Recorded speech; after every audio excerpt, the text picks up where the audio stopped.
Well, the exhibition chronicles the rise of Italian fashion from the post-war period in the late 1940s through to the really glamorous explosion of the fashion catwalk shows in the 1950s, followed by, of course, the Hollywood on the Tiber moment in the 60s when so many Hollywood films were shot on location in Rome. And that leads us into the rise of ready-to-wear, what I like to call the kind of go-go years of Italian fashion, when Armani was featured on the cover of Time magazine in 1982, and Italian designers really, they helped to change the fashion language away from couture into designer ready-to-wear. And we conclude with a wonderful section devoted to the cult of the designer, and it showcases so many big-name brands that have really, it really illustrates how designers themselves have become more famous in some cases than their celebrity clients. What do you think makes Italian fashion unique? Our history, our craftsmanship, and the knowledge that we have that really make it possible. All the fashion is so unique. The English fashion, the American, every country with the fashion and one personal expression about the life, the culture. The Italian culture is completely different about the British culture. I think the fashion reflects exactly what is the culture, the mode, the philosophy, the weather, everything. Well, for me, the Italians really think women are fantastic, and they're designed to make women look even more fantastic. And obviously I heartily approve of that. They celebrate the female form, they celebrate femininity. The craftsmanship is incredible. There is something, I think, about growing up in Italy that is taught. It's not even taught. I think you feel it. I think you feel the history. You know, whether you're rich or poor, growing up in Italy, you have an appreciation for beauty. Feminine, glamorous, and sexy. And elegant. So it's very difficult to combine all those things.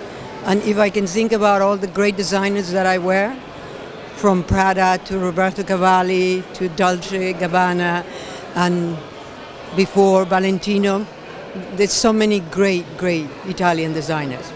I think what makes Italian fashion so unique for me is that there is an appearance of effortlessness in the way that Italians can dress.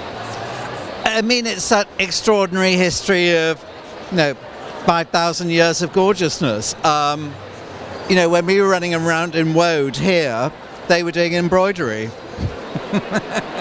I think that it has a sensibility that is at once opulent and relaxed. And it's very interesting that Mr. Paolo Bulgari says he makes beautiful jewels for a woman to wear to a picnic or a ball. So it's that joy in beauty in any setting that I think is very Italian. Well, the Italians have always been famous for their craftsmanship, the materials, just a history of attention to detail. Italian fashion is different for two reasons. It's sleeker and it's sexier. And this has actually always been the case, in my opinion, from about the 1960s onwards. And you would never mistake an Italian cut dress from a French one, or even from a British one, actually, come to that. Italian fashion for me has to be the most sort of stand out. The way they use colour, the way that they always have a sense of fun about all the designs, and I just love wearing them. If you think of the last 70 years of Italian fashion, is there a particular highlight for you?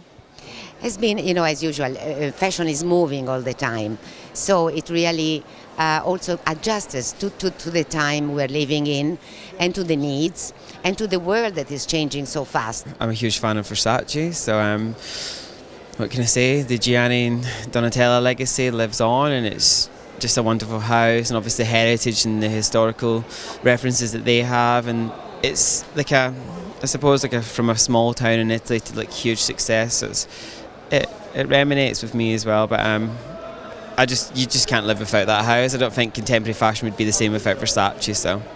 Well, it has to be the 50s and the 60s. I love that era. It was glamorous in itself. Sometimes you watch movies from that period and you think, I wish I lived there.